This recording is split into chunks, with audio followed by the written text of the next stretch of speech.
Usually companies respond in a way that they use their core activities. But how about helping people in terms of how they feel, their distress?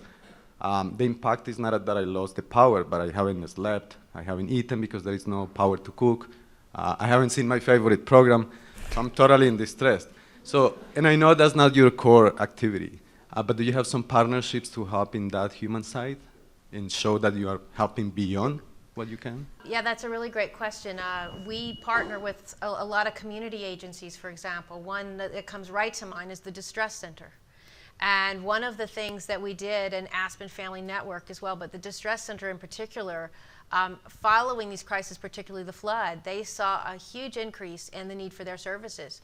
So what INMAX has done, and as we've always had a relationship with them, but we increased our donation. We've actually helped supply additional resources to them on an ongoing basis, and we often refer customers or people who will get in contact with us to them. So that's one example.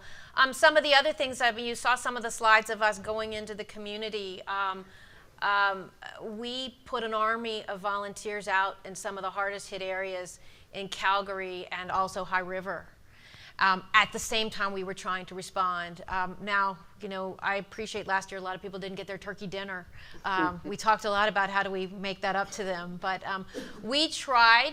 Now, the first priority, of course, is responding to the crisis, and our biggest job we can do is make sure that, first of all the resources necessary are going to restore power in our case. But where we had excess resources during the time, we tried to deploy it out in other ways. I think there are some other opportunities. It depends on the particular crisis, and we'll always look to be able to round out that response depending on the circumstances that we're dealing with. But it doesn't stop, by the way, when the crisis is over. These are some of our executives went out to High River for weeks afterwards. Again, I mentioned we've supported a place like Distress Center, and we still do today. In large part because of some of the increase in need that they had that came out of some of these crises that we dealt with.